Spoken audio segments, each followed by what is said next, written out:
horana iteka mu bo wateje imbere, maze natwe uwo mugani mwiza uduhaye tuze twame tuwucira abandi, twizeye ko n'abatari twebwe bowukurikiza. Nyene icyubahiro, kuva ubu ubaye umwepiskopi inararibonye muri diyoseze nkuru ya Bujumbura no muri Eklezia Gatolika yose iri mu gihugu cyacu. Ku izina ry'inama yacu ndongoye muri iki gihe, sinosiga inyuma ukugukengurukira bimwe bivuye ku mutima, nkagukengurukira no ku byiza byinshi iyo nama yacu igukesha, kuva ukibereye umunyamabanga mukuru hanyuma ukayirongora inshuro kabiri nk'umukuru wayo, gushika n'uyu munsi ukinjuriye umusubirizi wawe wari uyibereye icegera c'umukuru wayo ubugira gatatu.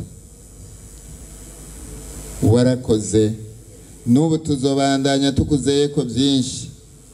Uradukundira nyabuna tukwikoreko na kenshi, ubandanye uducira umugani kandi utwunganira no mu bikorwa.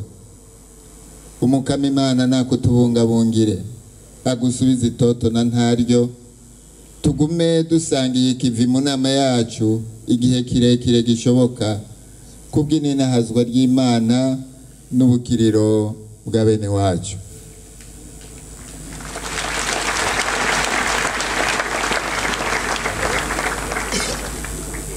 Iri jambo ryo gukenguruka no gukeza nifuza no kuryerekeza kuri mwebwe gihugu cy'Imana cyo muri diyoseze nkuru ya Bujumbura. Mwasidukanye n'iyonka ngo musanganire umwungere mukuru wanyu mushasha. Nimuhorane iteka mwohiriwe kuryo mwavukanye ku itariki ya 25 Munyonyo mu mwaka wa 2026, umunsi nyen'ubweranda Papa Benedicto wa 16 yashinga ko mubaye diyoseze nkuru.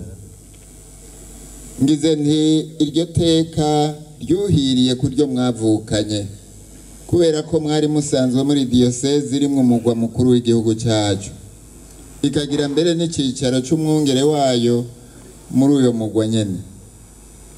Ni muri rero diyoseze nkuru bwa Kizigenza mu ntara y'ubutumwa ya Bujumbura byonyene, mugabo muri bakuru no kubw'umugwa mukuru w'igihugu cyacu uri wanyu.